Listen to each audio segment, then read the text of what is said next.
When I was 12, my mom said I was the reason she couldn't be happy. At her 60th birthday, she asked why we weren't close. I finally told her. I remember exactly where I was standing. Kitchen doorway, blue tiles under my feet. Mom was on the phone with her sister, back turned to me. She didn't know I was there. I just wish I could travel more, go out, live my life, but I can't. I have Emma. She's the reason I can't be happy. If I didn't have her, everything would be different. I was 12. I stood there frozen, cereal bowl in my hand, listening to my mother wish I didn't exist. She laughed at something my aunt said, then she turned and saw me. Her face didn't change. No guilt, no panic, just annoyance that I'd heard. Go eat in your room, she said, and stop eavesdropping. That was it. No apology, no explanation. Just go away. You're bothering me. I ate my cereal on my bedroom floor, and something inside me started building walls. From that day on, I stopped trying. I stopped asking her to come to my school events. She never came anyway. I stopped telling her about my day. She never listened. I stopped expecting hugs or kind words. They never came. I became invisible on purpose. If I was the reason she was unhappy, then I'd be as small and quiet as possible. Maybe then she'd find her happiness. She never did. She complained about everything. Her job, her weight, her marriage, her friends. I realized it was never about me. She was just an unhappy person who needed someone to blame. But by then the damage was done. I moved out at 18, worked 2 jobs through college, got a nursing degree, built a life she knew nothing about because I stopped sharing. I called on holidays, showed up to family events, but I never stayed long. She'd ask surface questions and I'd give surface answers. Fine, good, busy. She never pushed deeper. When I got engaged, I told her over the phone. When I bought my first house, she found out from my aunt. When I had my daughter, she met her at 3 weeks old. She was there for the big moments, but she wasn't part of my life. There's a difference. Her 60th birthday party was at my brother's house. 50 people, catered food. I showed up, smiled through conversations, planned to leave after cake. Then she cornered me in the kitchen. Her eyes were wet. Why aren't we close?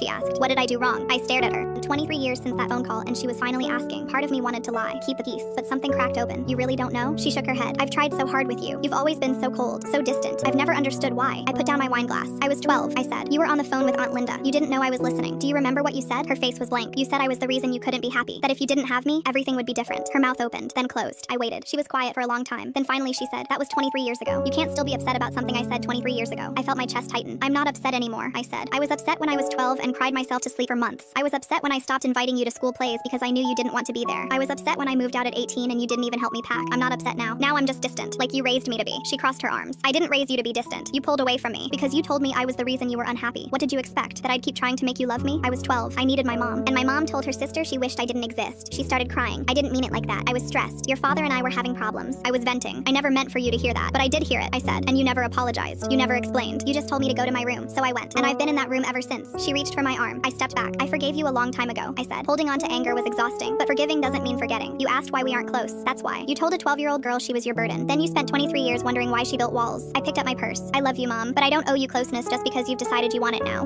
You had 23 years to earn it and you never tried. She called after me. I can't change the past. No, I said, but you could have changed the present. Any day for the last 23 years. You didn't. I drove home and called my daughter. She's 7. Same age I was when I still believed my mom hung the moon. I told her I loved her, that I was proud of her, that she makes my life better every single day. She giggled and told me about her day. I listened to every word. Then I sat in my driveway and cried. Not for the mom I had, for the mom I'm determined to be. Some words you can't take back. Some walls get built too high to climb. She taught me that. My daughter never will.